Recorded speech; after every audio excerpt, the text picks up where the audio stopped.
Begitu tidur, bangun tidur, dibuka itu HP dulu. Di grup kebencanaan ada apa, grup ambulan ada apa, jangan-jangan tadi saya ditelepon ada yang butuh ambulan, nggak keangkat tidur soalnya lah. Merasa bersalah Mas nek kayak gue.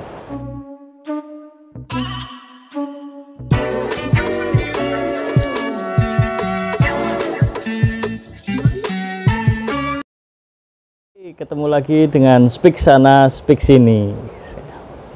Kali ini aku bangkit kepengen ngobrol dengan Mas Rahmat Basuki, yang pasti sudah sangat terkenal di Purbalingga, khususnya di kalangan teman-teman relawan sosial ya, Mas.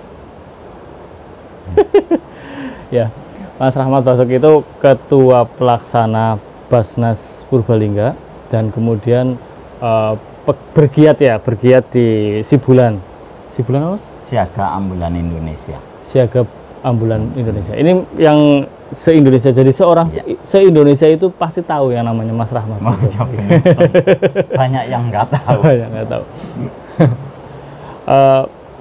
Di tengah bencana ini lagi sibuk banget ya Mas Musti ya. Betul Mas. Jadi tentunya kami bersama BPBD, PMI, PR, CMDMC, Pramuka Peduli, Basnas Tanggap Bencana itu berusaha, dan relawan yang lain lah, karena ini memang akhir-akhir ini kan cuaca yang seperti ini dengan struktur tanah wilayah Purbalingga ada beberapa yang memang rawan bencana, jadi kita semua harus selalu siaga.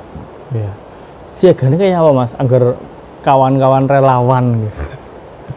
Masing-masing punya SOP ataupun punya peraturan atau cara mainnya sendiri-sendiri. Kalau yang lembaga resmi ya otomatis sudah ada jadwal piket Mas Bangkit. Misalnya di BPBD itu tiap hari 24 jam pasti ada personil. Di PMI juga, mungkin di yang lain juga. Kami Basnas belum mampu kalau 24 jam tapi standby-nya dari rumah. Jadi ketika ada kebutuhan personil, nanti kita telepon atau di WA grup, kita dari sore atau dari pagi sudah semuanya harus memantau grup untuk siaga. Sewaktu-waktu dibutuhkan yang terdekat siapa itu yang duluan ke lokasi.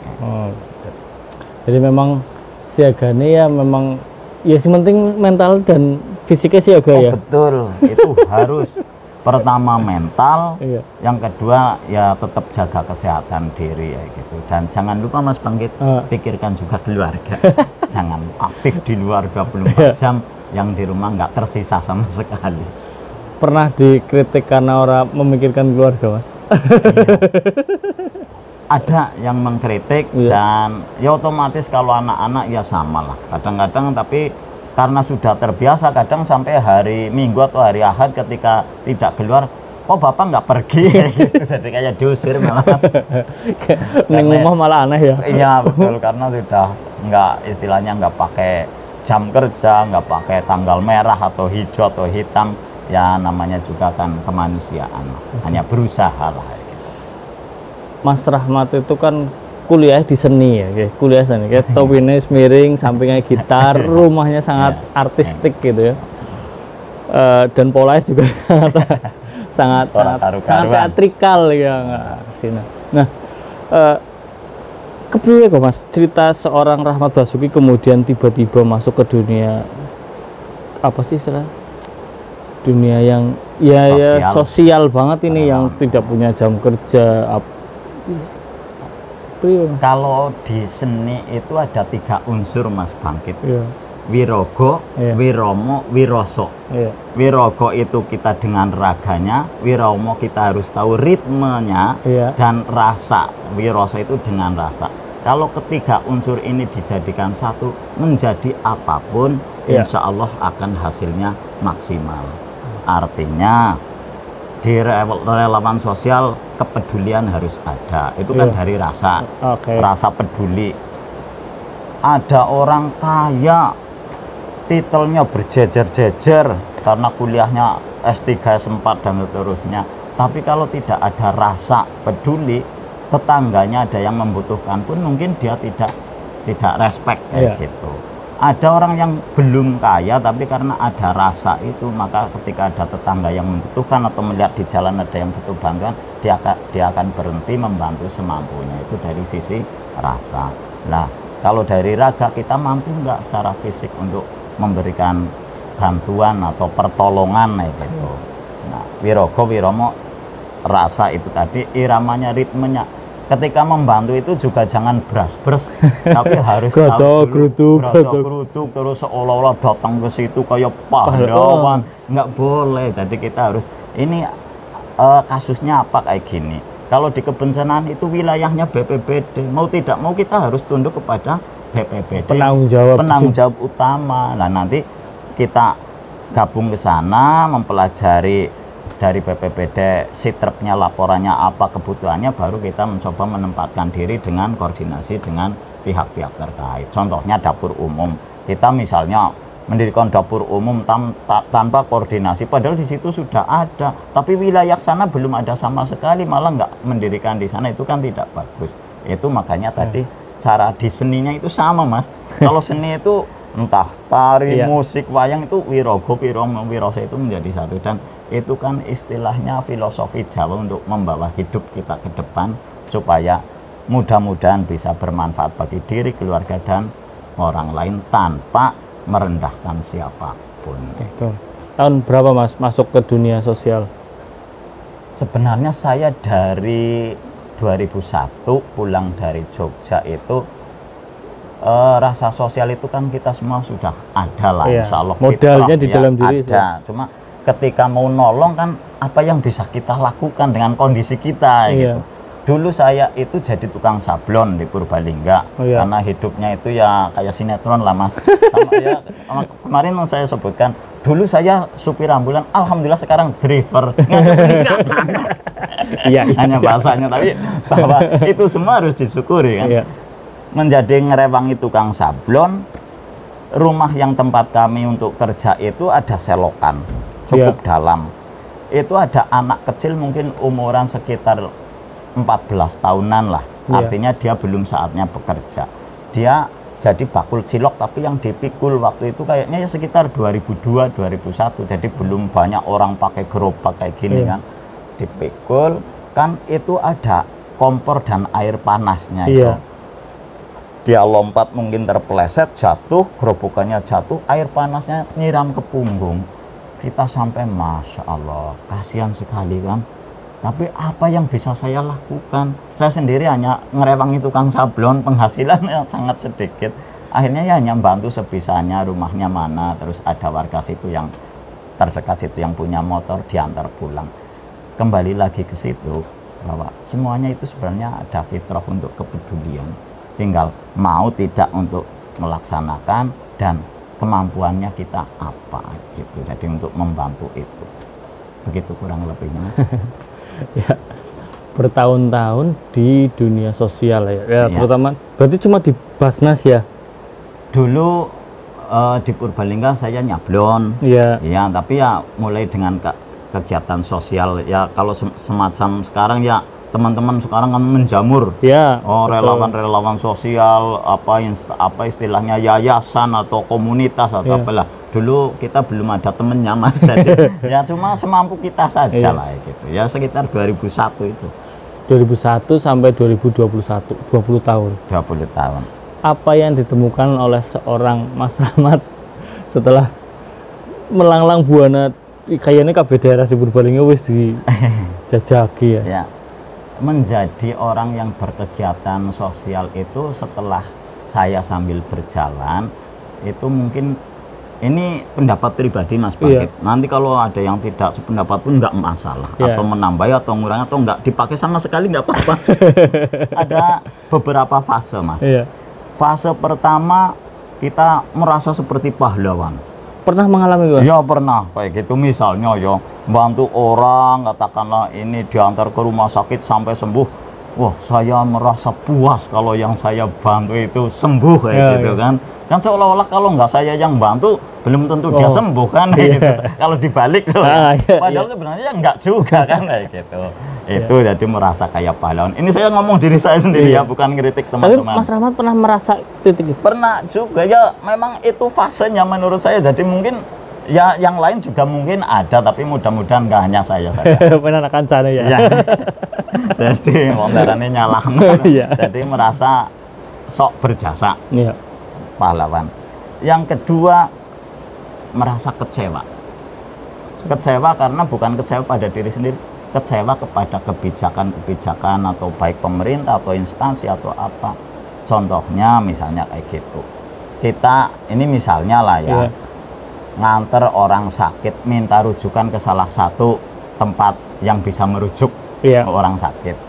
Yang kita antar sudah sakit, merintih-rintih, kita ngambil antrian, nunggu lagi.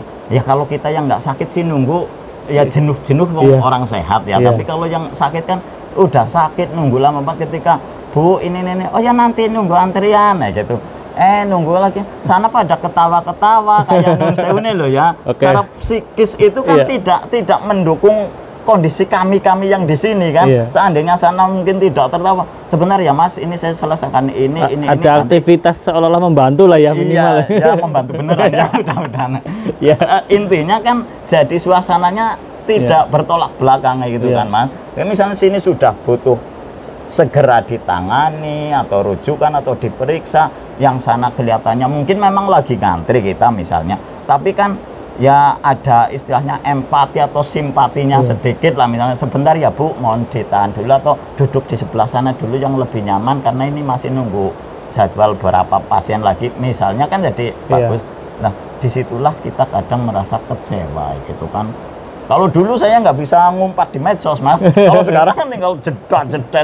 Oh iya, dulu salurannya apa Mas, anggar lagi sepaneng gitu? Saya dulu makanya alhamdulillah ketemu dengan Mbak Engki Estining Pamungkas. Oh iya. Nah, saya luapkan melalui Mbak Engki.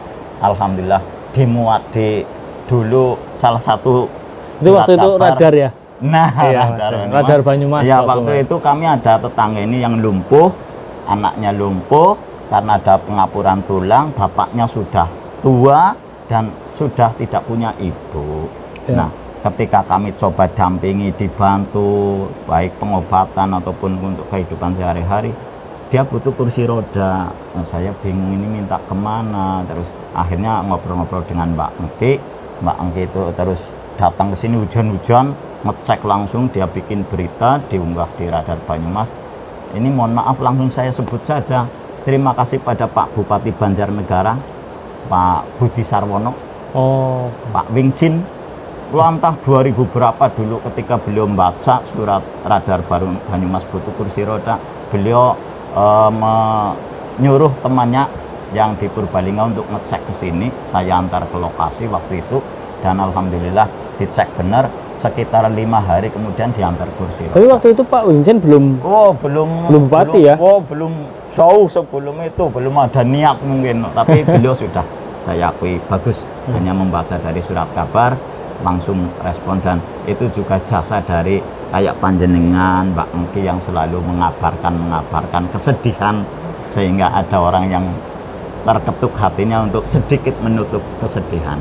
Betul. Itu dulu mediumnya nggak terlalu banyak ya. Ngopi nggak apa-apa ya. Santai, Pak. Itu mediumnya memang andalan media ya. Waktu itu media zamannya itu. Sekarang medsos share dukungan luar biasa. Sedunia. Gitu. Kalau dulu nggak lah. Disitulah kekecewaan saya waktu itu kan menggunungnya karena saya mau ngomong ke siapa ini.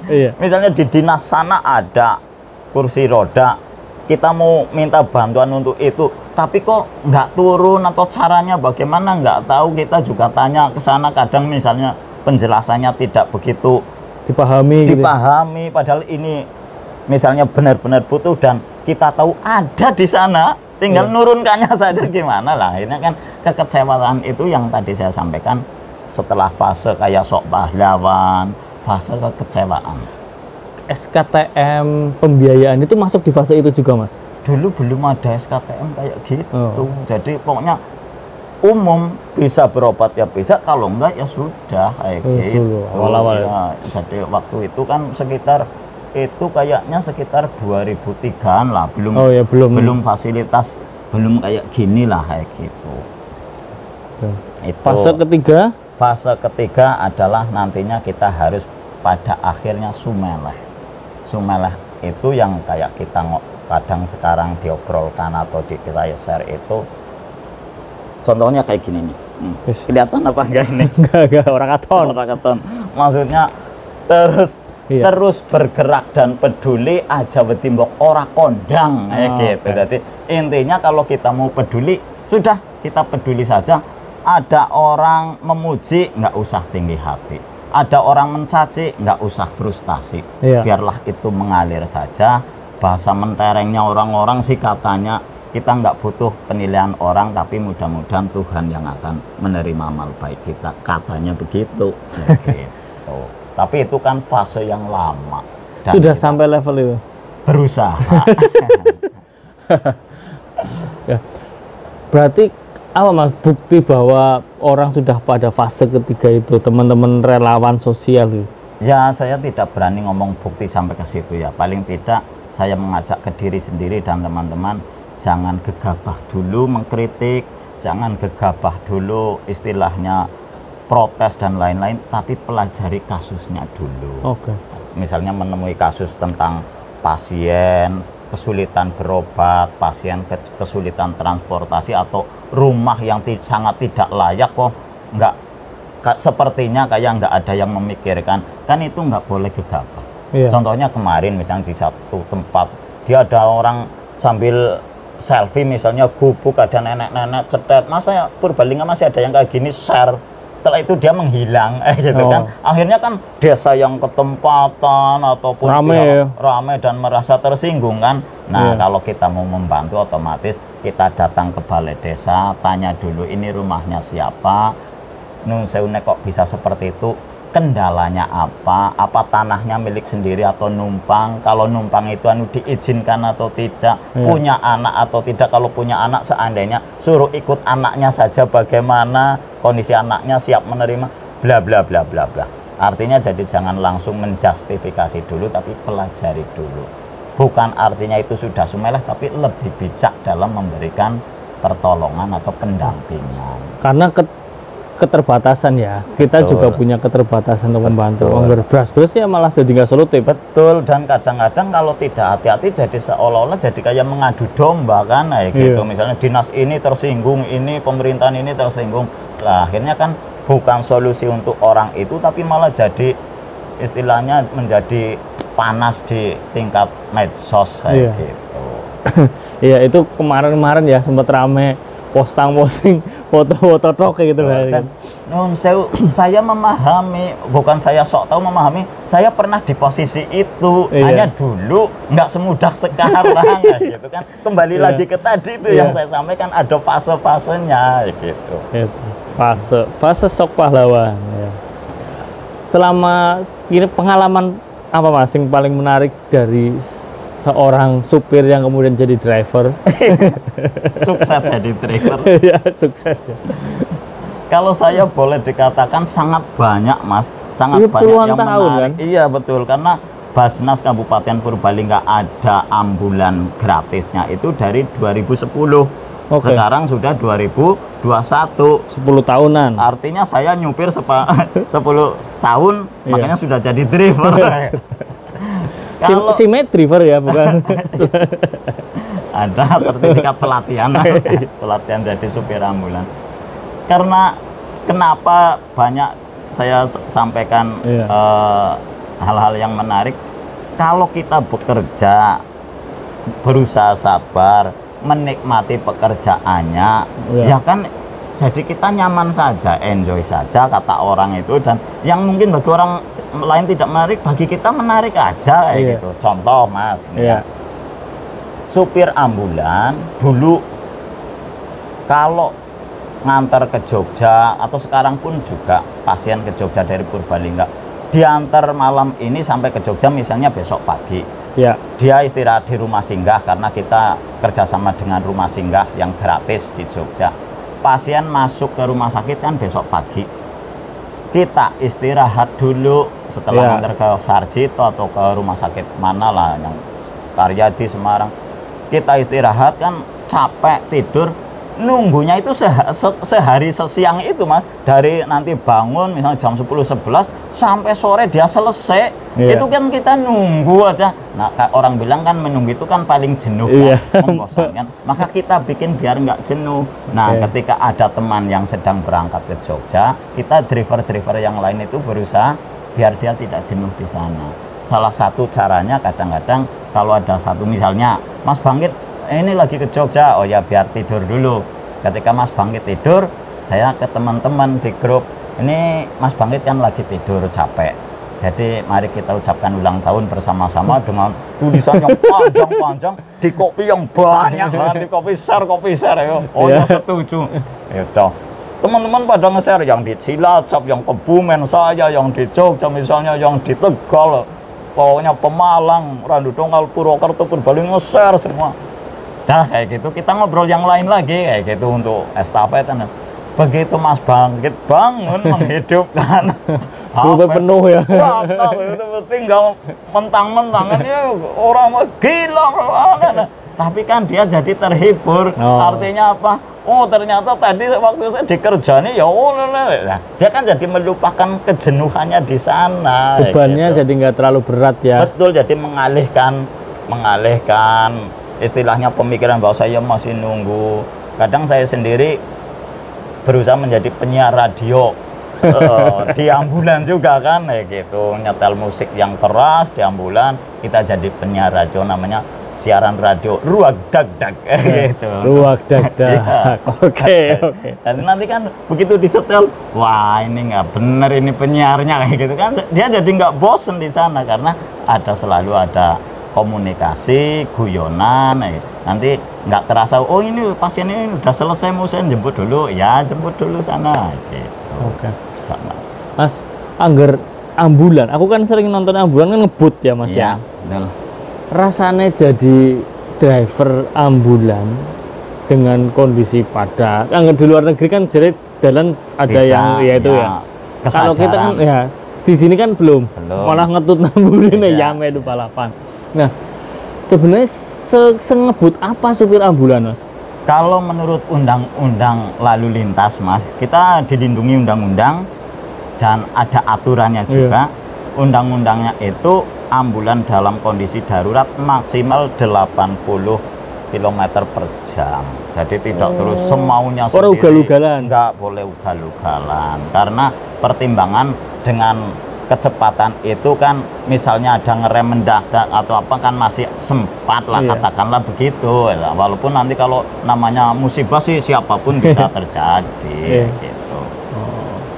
Berarti enggak, itu soalnya gambarmu kan kayak Mas dengan kan pernah gawe video sing supir ambulan goyang orang kayak gue. Enggak, itu kan kalau pas lagi kumpul-kumpul konvoi yang membuang stres lah ya silakan, namanya ambulan siaga ambulan Indonesia itu kan dari berbagai lembaga, berbagai komunitas, jadi ada yang bebas nggak pakai aturan dalam arti ini milik pribadi, kalau kami milik pemerintah dalam hal ini Basnas kan tetap ada SOP-nya, tidak boleh. Kalau yang mereka punya pribadi otomatis kan mau dibuat warna-warni, lampunya apa ya monggo-monggo saja, yang penting fungsi dan aturannya tetap dipenuhi kayak gitu. Itu contohnya yang tadi. Kalau yang menarik lain misalnya ya dulu itu saya sering sekali ngantar pasien sakit jiwa ke Magelang. Nah itu juga kan perjalanan sini Magelang dulu, kalau dulu 3 jam masih bisa siang, kalau sekarang kan nggak bisa karena sudah padat, terus lampu lalu lintasnya lebih banyak, walaupun ambulan kan kita tetap pakai protokol lalu lintas bukan protokol kesehatan saja. Nah di sana itu rata-rata masuk rumah sakit begitu daftar sampai dia ditangani bisa masuk ke ruang transitnya 3 jam juga, nunggu 3 jam lagi di sana. Nah itu kalau bawa pasien itu yang sakit jiwa itu kan saking seringnya sampai ya bermacam-macam pengalaman gitu, karena memang kita menghadapi orang sakit jiwa kan berbeda dengan orang normal. Sakit jiwa ngomongnya ngawur kita harus ikuti, kalau nggak ngikuti nanti dia marah kayak gitu, minta rokok kayak gitu. Terus dulu yang itu udah dibilangi nanti kalau mau BAB atau buang air kecil bilang ya, nanti kita carikan tempat apa di yang dekat pom bensin ada WC-nya. Ternyata ketika di jalur aman yang ada WC-WC umum itu enggak. Nah begitu masuk ke wilayah yang masuk kota, dia baru bilang kalau mau BAB. Bingung kita kan, aduh ini kalau sampai meledak di dalam ambulan. Ternyata ada salah satu tempat, udah mas kita berhenti di sana karena kita jalurnya udah bolak-balik apal, di sini ada ini nanti bisa mungkin numpang di sana lah. Ternyata begitu dicek dikunci. Aduh bingung lagi, ini udah semakin Belanda semakin dekat. Akhirnya dengan melihat situasi lingkungan ada selokan, udah pokoknya kamu nongkrong di situ aja, tapi kita takut dia melarikan diri, jadi dijaga sebelah sana satu, sebelah sini satu, hanya nungguin orang gila BAB. Hanya nungguin ajudan apa. Siapa yang gila mas berarti? Nah, siapa sih gemblung ya? Nah kalau ngomong aja harus diikuti, jadi kadang-kadang kalau udah gitu mana yang waras mana yang enggak. Dan banyak yang lain lah mas, tapi kalau itu semua kita bawa dengan enjoy saja, dengan nyaman ya kita lewati saja. Mas, ini apakah karena efek media kemudian aku kadang rasa kok sing penyakitnya berat-berat wong miskin. Iya, wong miskin ora duwe. Apa pancen malah kayak gue mas akeh? Nah, karena khususnya kami atau saya sendiri memang berkecimpungnya dengan orang fakir miskin, ya taunya ya begitu kan.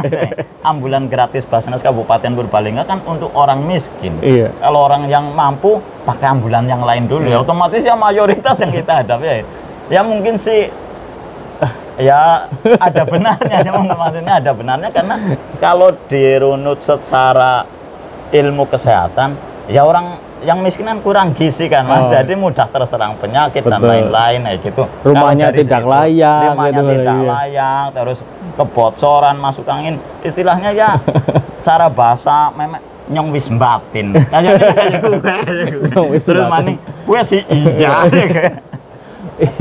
Iya. Ya soalnya kadang kayak nanti berita duafat orang mampu miskin penyakitnya parah loh, banyak banget gitu. Betul.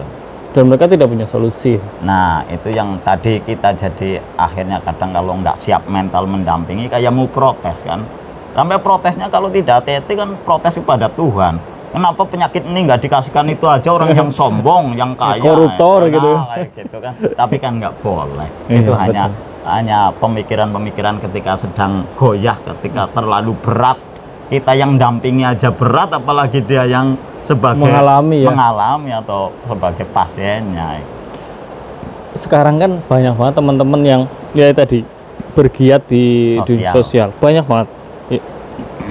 Sebagai ya orang sih ahli lah ya, senior lah ya mas ya, pengalaman melihat tren ini, karena kan nggak cuma komunitas kan, pasti personal bahkan sih ngurusi sosial kucing bahasanya, terus hewan sampai ada. Betul. Bahkan ngumpul-ngumpulan duit apa sih donasi juga luar biasa ya, kayak kita bisa benih baik dan sebagainya, banyak banget. Dengan melihat fenomena ini gimana mas? Ini suatu hal yang luar biasa, kemajuan dalam hal yang positif. Walaupun mungkin itu bisa terjadi salah satunya, mungkin salah satu loh, bukan salah semua loh ya.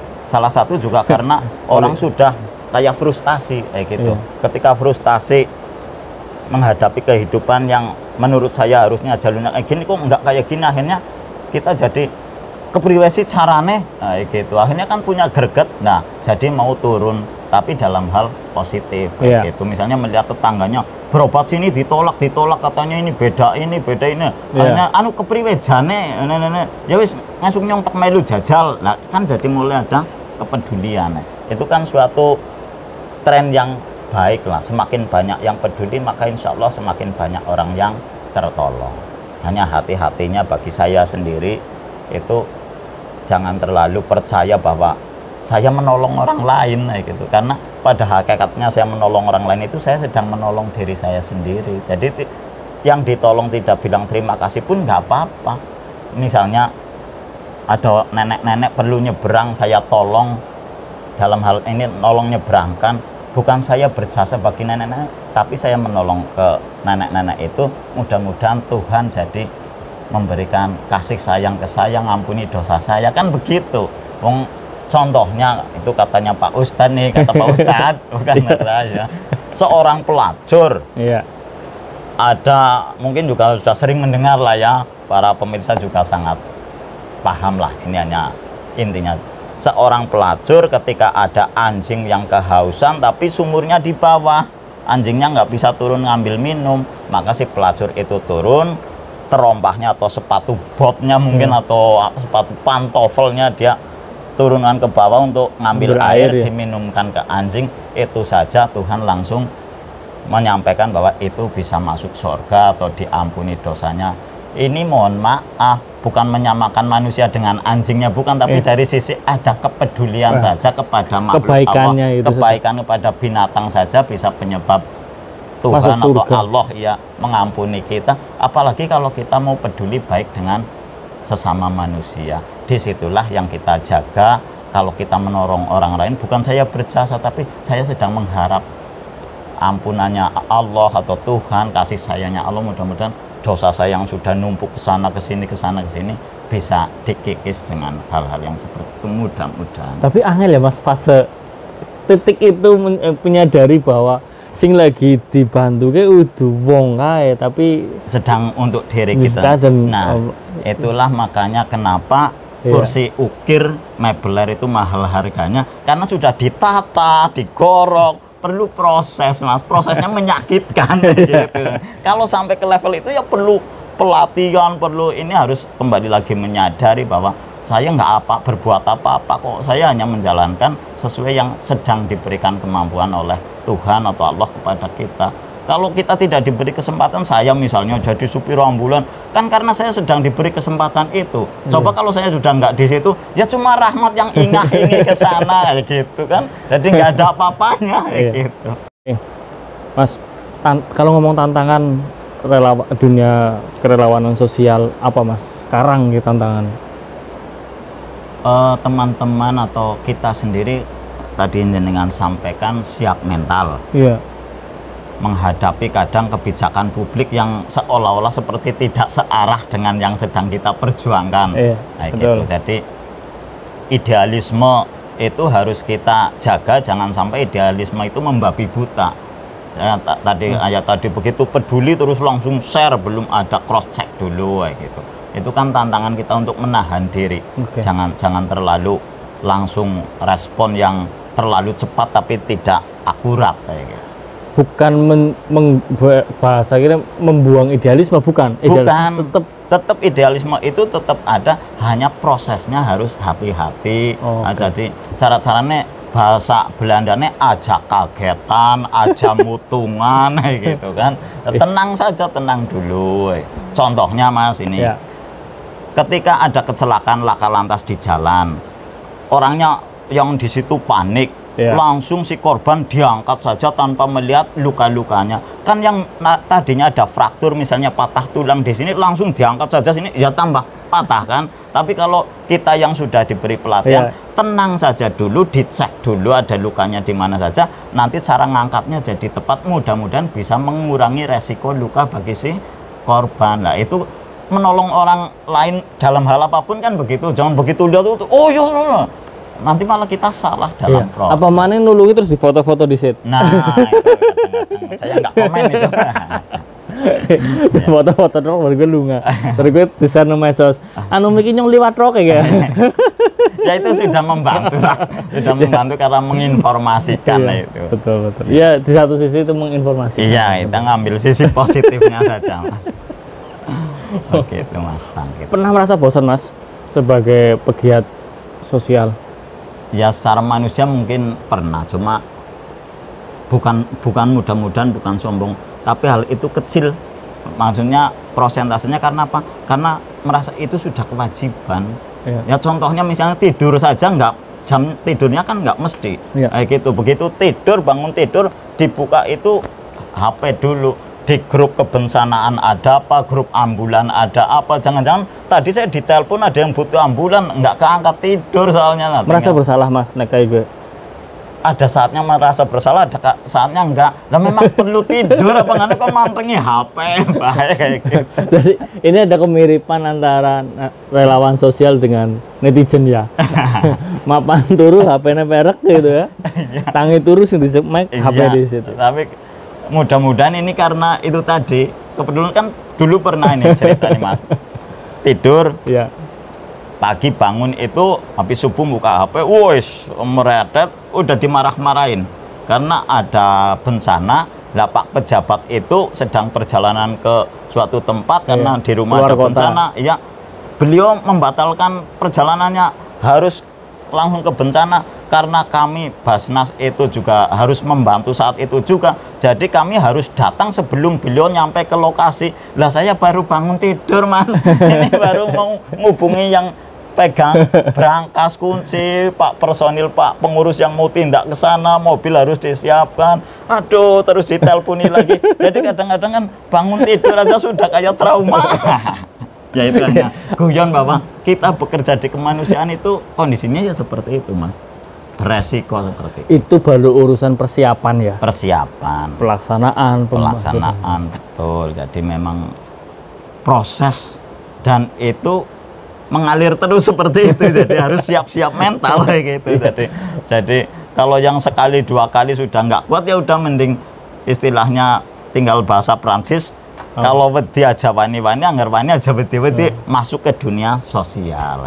Tapi juga tadi kedepankanlah rasa sopan santun dan lain-lain. Jangan terus mengkritik semaunya, atau kita juga menghargai kan tidak ada orang yang sempurna. Kita pintar ngeritik, memberi teori harusnya begini, harusnya. Saya sendiri juga bukan orang sempurna. Kalau saya ditempatkan di sana mungkin juga bisa jadi juga tidak seideal seperti yang saya tuntutkan kayak gitu. Nah, ini ada yang menarik kalau kita ngomong soal Mas, apa kaum duafa tidak mampu di Purbalingga. Tiap tahun jadi bahan politik ya, anggar ngomong fair gitu. Betul. Jadi ya naik turun dan sejenisnya diulas jadi politik gitu. Nah, sementara Basnas itu aku bilang secara konsisten benar-benar membantu tanpa rame-rame lah, kayak pentasyarufan akhir tahun ya jalan dan sebagainya. Tapi di sisi lain apa sih anggar macam isu berita politik kan bukan apa duit itu apa penghimpunan dana zakat masih belum maksimal ya. Belum maksimal kalau dari 8 miliar apa 11 miliar ya target ya. Idealnya idealnya sekitar sampai 11 miliar. Idealnya sampai 11, sekarang baru sekitar 2,8. Ya. Nah, saya ngomong soal kemiskinan di Purbalingga. Sebenarnya kalau orang relawan sosial melihat masalah itu, solusinya apa Mas? Ini dari kacamatanya Basnas apa dari kacamata relawan Basnas umum? Dulu boleh. Kalau dari kacamatanya Basnas, karena pengumpulan zakat infak sodako itu dilindungi undang-undang.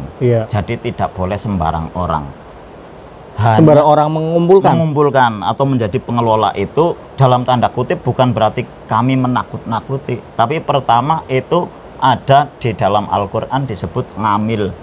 Petugas dalam kegiatan agama yang disebut dalam Al-Quran itu hanya ngamil. Tidak ada petugas sholat kayak gitu di Al-Quran. Petugas haji ada kan karena buatan manusia untuk menjadi mempermudah proses. Tapi kalau yang mengumpulkan zakat itu langsung ada disebutkan dalam Al-Quran.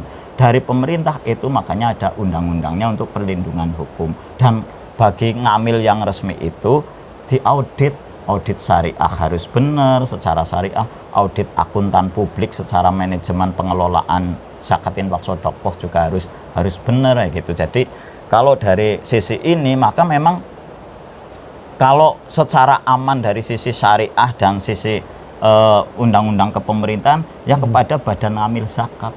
Setorannya itu kalau itu zakat mal infak sedekah, kecuali itu dana-dana umum yang tidak mengatasnamakan embel-embel agama sih monggo-monggo saja gitu. Kalau yang dana umum itu kayak donasi urunan. Urunan. Kalau di agama pun bisa disebutkan infak sedekah niatnya kayak gitu. Tapi itu kan lebih luas dan lebih mudah pemanfaatannya. Tapi kalau sudah zakat itu kan hanya untuk 8 asnaf yang dalam Al-Quran sudah disebutkan. Ada aturannya. Ada jalurnya, jadi tidak boleh melenceng dari 8 itu. Makanya kami juga harus hati-hati secara syar'i, secara undang-undang kepemerintahan Itu. Nah, kalau secara umum, kerelawanan umum, ya harapannya semakin banyak yang peduli. Tapi kembali lagi, ketika menyetorkan atau menitipkan ke salah satu komunitas, si komunitas itu juga harus bisa mempertanggungjawabkan pengumpulannya kan. Jangan sampai masuk dana ke sana tidak ada laporan ke publik, nanti ujung-ujungnya kan jadi saling salah paham. Nah, laporan gue bentuknya kayak apa Mas? Misalnya yang bisa dilakukan oleh komunitas. Kalau komunitas ya, kalau Basnas, Lasismu, itu Lasismu sudah ada strukturnya resmi, ya.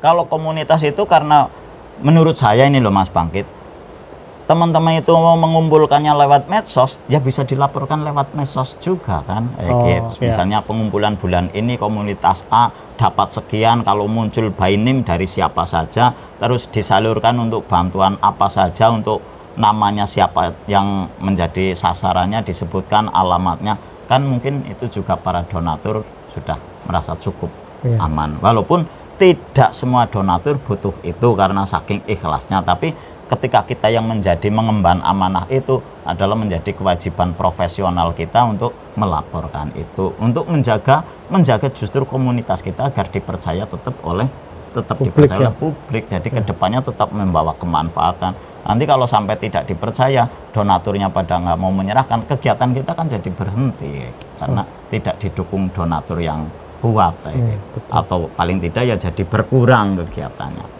Artinya memang semakin banyak yang peduli semakin baik prinsipnya gue ya. Betul. Maka dari itu semakin bisa meningkatkan diri dalam melayani juga. Nah, kita kan hanya pelayan, melayani para donatur atau musaki kalau di Basnas, melayani para mustahik atau yang membutuhkan. Jangan sampai kita menghormati munduk-munduk kepada yang memberi, kita meremehkan yang penerima atau menyepelekan, nggak boleh. Jadi yang memberi orang kaya, orang mampu kita hormati, yang menerima juga orang miskin harus kita hormati, dilindungi rasa kehormatan dirinya gitu. Sosial dan kemanusiaannya ke semuanya. Maka dari itu kami berusaha kalau untuk di Basnas penyalurannya itu berusaha ketika memberi bantuan pun tidak langsung ditunjukkan mukanya orang, kasihan lah gitu. Misalnya walaupun ditunjukkannya yang kira-kira orangnya sedang agak tersenyum atau bagaimana, tidak malah lukanya yang berdarah-darah dipotret kan juga tidak etis di medsos ya gitu. Jadi tantangannya kita adalah bagaimana menumbuhkan rasa kemanusiaan. Rasa kemanusiaan, setelah itu rasa trust publik, kepercayaan publik kepada saling kita. Dua lembaga dua pihak unsur, betul. Publik sebagai orang yang mendonasikan urun tenaga dan sejenisnya, dan juga lembaga pengelola. Kalau proses itu tidak berjalan lancar, kan kita capek sendiri nanti Mas. Wong kita nggak mengambil keuntungan dari situ, gitu. Beda dengan orang dagang, capek-capek dapat keuntungan. Nah, ini nggak dapat keuntungan dari situ, malah dimarah-marahi, dicurigai, difitnah, malah akhirnya. Nah, itu yang menjadi, saya tadi katakan fase-fase itu menjadi bulat-bulat, nggak selesai-selesai. Oke. Yes. Makasih Mas Rahmat atas waktunya bisa speak sana speak sini. Sama-sama Mas Bangkit, semoga sukses juga dengan braling.com. Siap. Oke Mas.